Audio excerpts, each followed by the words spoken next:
বাদর আর সিংহ মামার গল্প।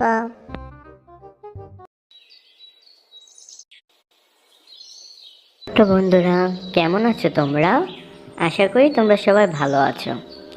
আজকে আমি তোমাদের একটি শিক্ষণীয় গল্প শোনাবো, যেটা থেকে তোমরা অনেক কিছু শিখতে পারবে। গল্পটি হলো একটি বাদর আর একটি সিংহের গল্প। তাহলে চলো বেশি দেরি না করে গল্পটি শুরু করে দেওয়া যাক। এক বনে এক সিংহ বাস করত, আর সেই বনে এক বাদরও ছিল। সিংহ ছিল বনের রাজা। সবাই তাকে ভয় করত। সে শক্তিশালী আর বুদ্ধিমান ছিল। জঙ্গলের সব প্রাণীরা তার কথা মেনে চলত এবং তাকে খুব ভয় পেত। তার কথার অবাধ্য কেউ হতো না। সে যা বলতো জঙ্গলে তাই হতো।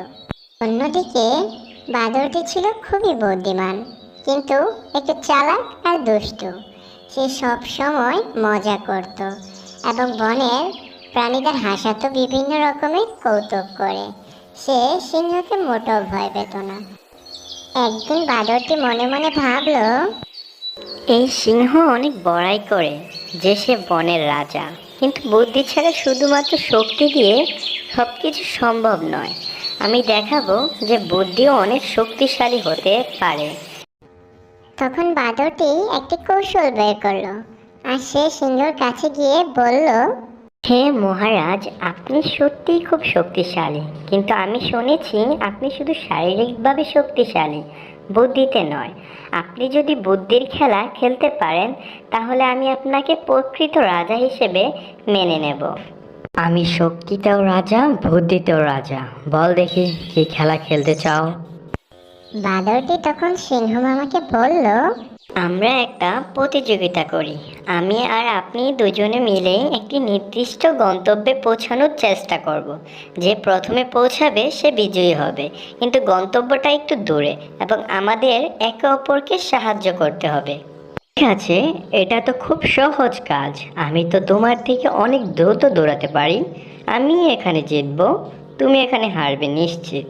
কিন্তু যে এই প্রতিযোগিতায় হারবে তাকে মেনে নিতে হবে সে সবচেয়ে মূর্খ, এবং তাকে এই জঙ্গল ছেড়ে চলে যেতে হবে। আর আমার ঘরতে যদি তুমি রাজি থাকো, তাহলেই আমি তোমার সাথে এই প্রতিযোগিতা করব। তখন বাদরটি সিংহের শর্তে রাজি হয়ে যায় এবং তারা দুজনে তাদের পথে যাত্রা শুরু করলো। আর পথে বাদরটি তার বুদ্ধি দিয়ে সিংহকে প্রতারণা করার জন্য পরিকল্পনা করতে থাকলো। তখন তার মাথায় একটি দুষ্ট পরিকল্পনা আসলো। হে সিংহ রাজা, আপনি তো অনেক দ্রুত, কিন্তু পথটা খুবই কণ্টকাকীর্ণ। যদি আপনি আমাকে আপনার পিঠে উঠিয়ে নেন, তাহলে আমি আপনাকে পথ নির্দেশনা দেব আর আমরা দ্রুত পৌঁছাতে পারবো। এইভাবে বাদরটি তার দুষ্ট কথার চালে সিংহকে ফাঁসাতে লাগলো। আরে, এটা তো খুব ভালো বুদ্ধি। চলো চলো, তুমি আমার পিঠে উঠে পড়ো। সিংহটি বাদরের দুষ্ট বুদ্ধি বুঝতে না পেরে সে বাদরকে তার পিঠে উঠিয়ে নিল এবং বাদর খুব আরামের সাথে তার পিঠে উঠে পড়ল এবং তারা পথ চলতে লাগলো। বাদর পিঠে বসে আরাম করে বসে রইল আর সিংহ দ্রুততার সঙ্গে পথ চলতে লাগলো। কিছুক্ষণ পর বাদর বলল, সিংহ রাজা, দেখুন দেখুন, সামনে একটি বড় পাথর আছে। আপনি ধীরে চলুন। সিংহ ধীরে ধীরে চলতে লাগলো আর বাদর তার দুষ্টু বুদ্ধি চালাতে থাকলো। সে বারবার সিংহকে ধীরে চলতে বলল যাতে তার সময় নষ্ট হয়। সিংহকে অনেক ঘোরানোর পর অবশেষে বাদর একটি সুযোগ খুঁজে পেয়ে গেল। সিংহকে বলল, সামনে খুব বিপজ্জনক এলাকা আছে।